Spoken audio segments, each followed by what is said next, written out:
Three men, three of the most powerful, most consequential, most dramatically different men on the planet right now. One of them is standing in military green in Kyiv, having survived 4 years of a war that was supposed to kill him in its first week.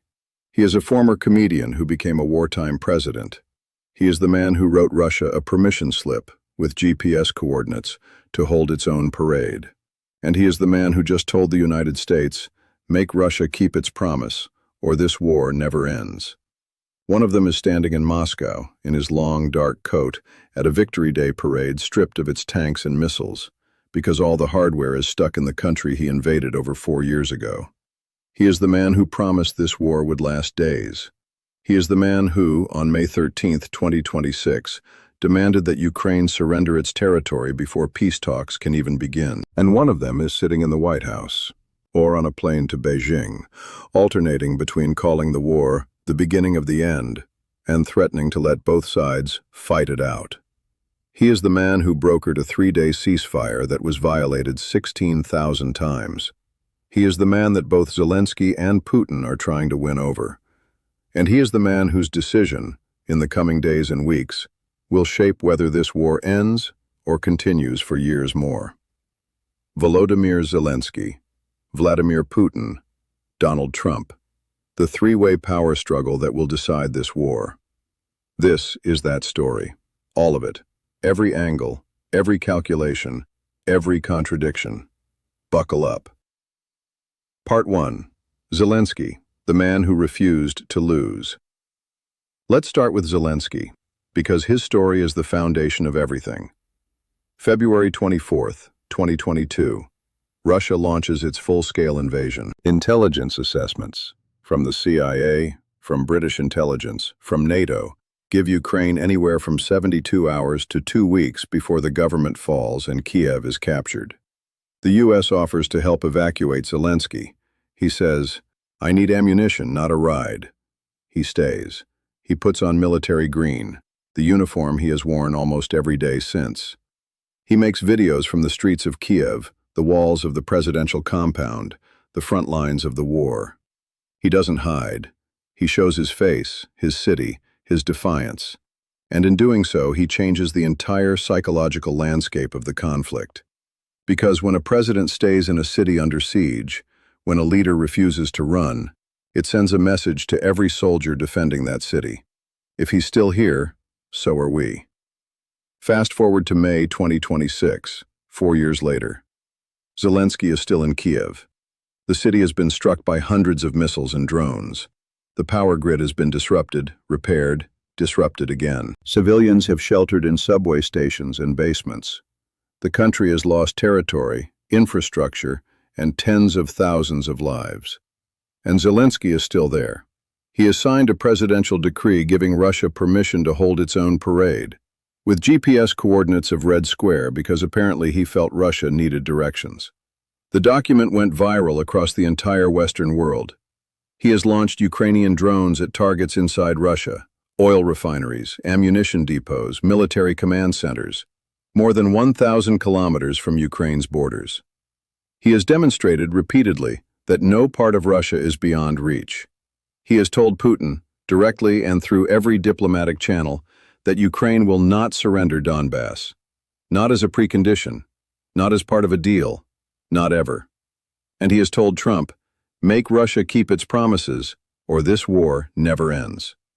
Zelensky is not a typical wartime leader. He does not have the military bearing of Churchill, the stoicism of de Gaulle, the cold strategic calculus of Kissinger. He is a former TV comedian who played the role of a president in a show and then became one. But he has shown something that transcends political background or military experience. He has shown that he will not break. And in a war where breaking, giving up, giving in, accepting terms that look like defeat is the easiest option, that refusal to break has been worth more than any weapon. Part 2. Putin, the man who miscalculated everything. Now let's talk about Putin, because understanding his position and his mistakes is essential to understanding why this three-way power struggle is so consequential. Vladimir Putin has governed Russia for over 25 years. He is the dominant force in Russian politics, its intelligence agencies, its military, its economy, its media. He has eliminated political opponents, imprisoned journalists, and constructed a system of power so centralized that virtually nothing happens in Russia without his knowledge or approval. And yet, in February 2022, he made the single biggest strategic miscalculation of his career. He invaded Ukraine expecting it to fall in days. His military advisors told him, or he told himself and no one dared contradict him, that Ukraine's government was weak, its military was unprepared, and its people would not resist a Russian advance. The plan was apparently to seize Kyiv, install a friendly government, and present the world with a fait accompli before anyone could respond effectively. None of that happened. Ukraine resisted, Zelensky stayed, the military held, NATO rallied, sanctions were imposed, weapons were delivered. And what was supposed to be a 72-hour operation became a 4-year war. 4 years. That is longer than the Soviet Union's entire involvement in World War II, the war that Russia commemorates every May 9th as its greatest national achievement. The costs have been staggering. Hundreds of thousands of Russian soldiers killed or wounded. The exact numbers are state secrets, but the losses are visible in the empty villages and grieving families across Russia. The economy is under unprecedented strain. Interest rates at historic highs, inflation rising, consumer purchasing power declining. International isolation has deepened. Russia's guest list at this year's Victory Day was dramatically smaller than in previous years. And yet Putin cannot end this war on his own terms without admitting failure, which is why his May 13th demand that Ukraine withdraw from Donbass before peace talks begin is so revealing. It is not a peace offer. It is an attempt to extract from diplomacy what Russia cannot take on the battlefield. It is asking the world to give Russia a victory it hasn't earned, packaged as a precondition for negotiations. And it is, as Zelensky immediately recognized, a trap. Putin knows Ukraine won't accept these preconditions. He also knows that by making them, he can tell his domestic audience, "We offered peace, Ukraine refused." He shifts the moral and political burden. But here's what Putin cannot control. He cannot control what Trump decides. Part 3. Trump, the wild card who decides everything. And now we come to the most unpredictable figure in this entire story, Donald Trump. Trump entered this war as a mediator, or at least that's what he said. He claimed he could end it in 24 hours. He dispatched Jared Kushner and Steve Witkoff, his personal envoys, to shuttle between the sides. He called Putin. He called Zelensky. He announced frameworks, demanded ceasefires, threatened consequences. The results have been genuinely mixed. On one hand, Trump reduced American military aid to Ukraine by 99%, according to the New York Times.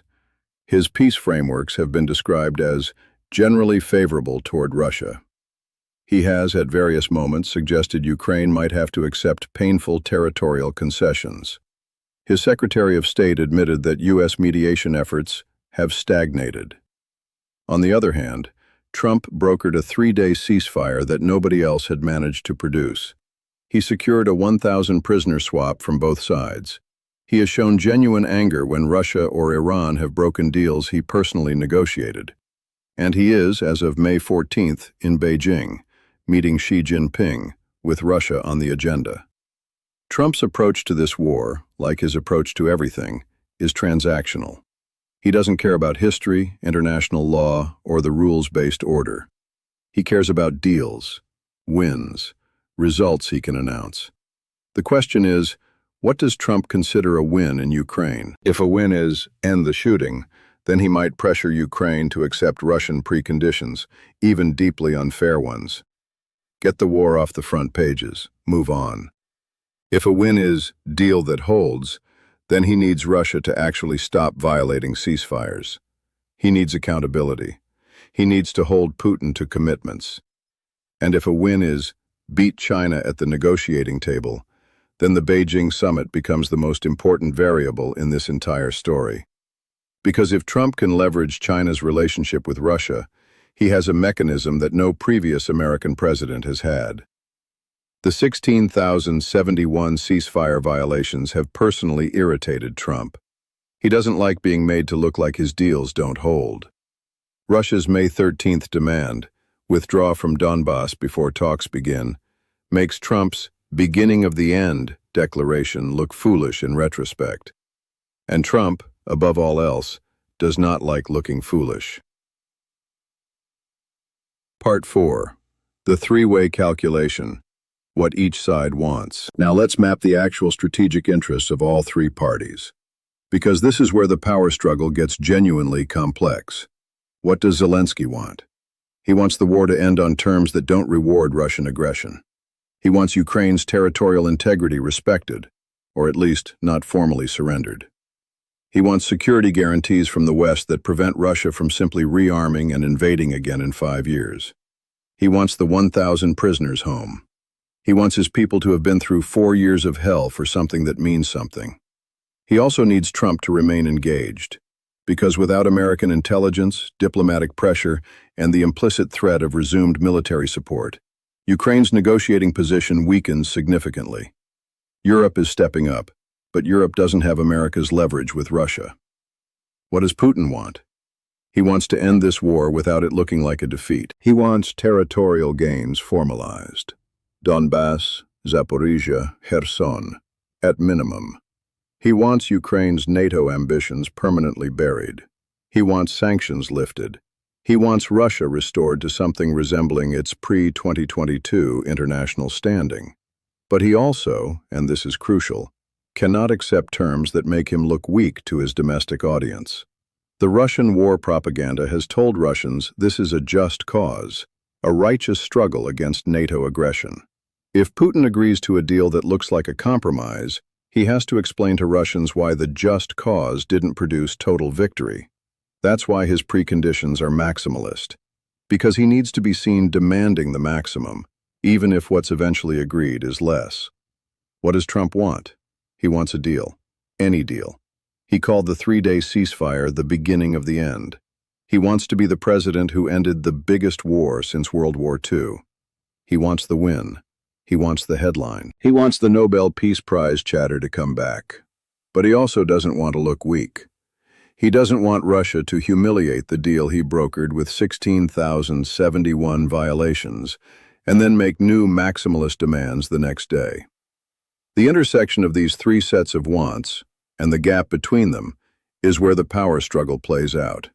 And right now, in May 2026, that gap is enormous. Part 5. The battlefield reality. What the numbers say. Let's cut through the diplomatic noise and look at what's actually happening on the ground. Because ultimately, the battlefield shapes what's possible at the negotiating table. Russia controls approximately 75% of the Donetsk region. It controls all of Luhansk. It controls most of Zaporizhia and Kherson, though not their regional capitals. Russian forces have been advancing, slowly. The Institute for Strategic Studies documented advances toward the city of Pokrovsk in Donetsk at an average rate of 70 meters per day. The Financial Times has reported that Russian military commanders have told Putin they could occupy all of Donetsk by autumn. 70 meters per day sounds slow, but at that pace, without intervention, Russia would eventually reach the areas Ukraine still holds. The question is the cost. Russia has paid catastrophic costs. Hundreds of thousands of casualties, equipment losses that emptied the Victory Day parade of its hardware, economic strain that is visibly affecting ordinary Russians. Ukraine has also paid enormous costs. Soldiers killed and wounded, cities bombed, infrastructure destroyed and rebuilt and destroyed again. But here's the shift that most Western coverage hasn't fully absorbed. Ukraine is getting better at this war. Its drone production has expanded dramatically. It now produces most of the drones it uses domestically. Its long-range strike capability has grown. Its ability to hit targets inside Russia has increased. And crucially, Ukraine's military is learning. 4 years of fighting the same opponent, on the same terrain, with improving technology, creates a military expertise that is very hard to replicate quickly. The battlefield is not trending decisively in either direction. That's actually the most important fact. Because when neither side can win decisively, the negotiating positions become even more entrenched. Why accept less than everything you want if the battlefield might eventually give you everything? That stalemate is what Trump is trying to break. That's why the three-way power struggle matters, because only external pressure can move the needle when the battlefield itself is frozen. Part 6. The Beijing Wildcard: How China Changes Everything. Let's talk about the conversation happening right now, today and tomorrow, May 14th and 15th, in Beijing. Trump is meeting Xi Jinping, and according to Bloomberg, one of the agenda items is China's relationship with both Russia and Iran. This is potentially the most important diplomatic development in the entire Ukraine war. Here's why. China has been Russia's economic lifeline throughout this conflict. Chinese companies have been purchasing Russian oil at discounted prices, providing dual-use technology that the Russian military has used, and helping Russia route around Western financial sanctions. Without Chinese demand for Russian energy, Russian oil exports remain far higher than sanctions alone would allow. China is also deeply invested in global stability. The Iran war has already disrupted energy markets in ways that hurt the Chinese economy. A prolonged Ukraine conflict, with its disruption to grain markets, energy prices, and European economic stability, is not in China's strategic interest. Xi Jinping has his own complex relationship with Putin. The two leaders have declared their friendship without limits. But China has been careful not to provide direct military assistance to Russia, maintaining just enough distance to keep its relationships with European and American markets intact. Trump has a potential lever here. He can threaten secondary sanctions on Chinese companies that continue to support Russia's war economy. He can offer trade concessions in exchange for Chinese pressure on Putin. He can frame it as a package deal. China helps end the Ukraine war, America eases trade tensions with China. Whether Trump actually has the sophistication and patience to execute that kind of multi-variable negotiation is, of course, the question. Trump's deal-making style tends toward the bilateral and immediate. Two sides, one transaction, a handshake.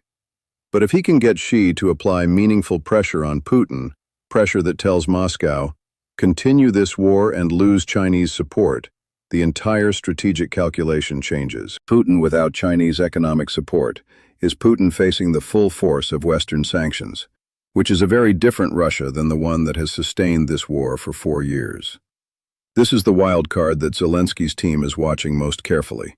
Because if Trump succeeds in Beijing, if China moves, then make Russia keep its promise becomes less of a plea and more of a credible threat. Part 7. The Prisoner Exchange, where all three interests converge. Here is the one place where Zelensky, Putin, and Trump have overlapping interests, even if they don't admit it. The 1,000 prisoner exchange. Both sides agreed to swap 1,000 soldiers as part of the Trump-brokered ceasefire. For Zelensky, it's a moral imperative, bringing Ukrainians home from Russian captivity. For Putin, it returns Russian soldiers to Russia. For Trump, it's the most tangible, human-scale deliverable of his entire Ukraine diplomacy. This is where the three-way calculation gets interesting. If the prisoner exchange happens, fully, cleanly, without complications, it builds a tiny, fragile bridge of trust. It demonstrates that both sides can honor at least one commitment, and it gives Trump something concrete to point to. It also creates an obligation. If Russia fulfills the prisoner exchange, Zelensky has to acknowledge it. That acknowledgement makes it slightly harder to dismiss every Russian commitment as worthless. And if Russia blocks or delays the exchange, after agreeing to it, after the world was watching, that tells Trump something too. It tells him that Russia can't be trusted with even the most basic humanitarian commitments. Either outcome pushes the three-way dynamic in a direction. Zelensky said it from the beginning. The prisoners matter more than Red Square. He chose them over a military strike. He has been waiting every day to see if Russia keeps this specific promise. The prisoner exchange is the test, and all three men know it. Part 8. The three scenarios. How this ends. Here we are, May 14th, 2026. Trump is in Beijing. The ceasefire has expired. Russia has demanded Ukrainian withdrawal as a precondition for new talks. Zelensky has refused. And the world is watching three men who cannot agree on the shape of peace. Three scenarios. One of them will determine the next chapter of this war. Scenario 1. Trump delivers. The Beijing summit produces a commitment from China to apply pressure on Russia. Back-channel negotiations, through Pakistan, through European intermediaries, produce a revised framework. Russia quietly drops its maximalist preconditions. Ukraine agrees to a negotiated freezing of the front lines without formal territorial concessions. A new ceasefire begins. It holds, not perfectly, but enough. The prisoner exchange completes. Both sides take 6 months to negotiate the harder questions. This is the best-case scenario. Most analysts give it a 20 to 25% probability. It requires Trump to be at his most effective as a deal-maker, and Russia to believe that Chinese pressure is real. Scenario 2. Stalemate deepens. No breakthrough in Beijing. No new framework. The ceasefire remains technically in place but functionally meaningless. Russia continues advancing in Donbass at 70 meters per day. Ukraine continues building its military and striking inside Russia. Both sides dig in for a long war. The peace talks stagnate, as Rubio admitted, and the three-way power struggle between Zelensky, Putin, and Trump becomes background noise to a war that simply continues. This is the most likely scenario. The gravity of the situation pulls toward continuation. Scenario 3. Escalation. Russia's maximalist demands, combined with continued battlefield advances, push Zelensky toward a decision. Try to negotiate from strength by escalating long-range strikes inside Russia. Russia retaliates with massive missile bombardment of Ukrainian cities. Trump either applies maximum pressure on both sides or washes his hands of the whole thing. Europe is forced to intervene more directly. The war expands. Nobody wants this. But nobody has been able to prevent the gradual escalation logic that has defined this conflict from the beginning. Closing. 3 men, 1 moment, infinite consequences. Let me bring this home. 3 men, 3 agendas, 3 visions of what this war means and how it ends. Zelensky believes Ukraine has already earned its freedom. 4 years of blood, sacrifice, and defiance have built something that cannot simply be bargained away in a back room. He is not asking for charity. He is asking for accountability. Make Russia keep its promises, or what are promises worth? Putin believes time is on his side, that Western attention will shift, that Ukrainian will eventually break, that the right combination of military pressure and diplomatic maneuvering will eventually produce the surrender, or near surrender, he has always wanted. Trump believes he can close this deal, that every conflict has a price that makes it end, that he can find the transaction that satisfies all 3 sides enough to stop the shooting. One of them is right. And which one is right, and what Trump does in Beijing, what Russia does with its maximalist demands, what Zelensky does when the pressure to compromise intensifies, will determine not just the fate of Ukraine. It will determine what kind of world we live in. Because if borders can be changed by force, and if the largest democratic military alliance in history cannot prevent it, then the rules that have governed international relations since 1945 are over. And if they are over, the consequences go far beyond Ukraine, far beyond Russia, far beyond Europe. 3 men are deciding that question right now. The world is watching.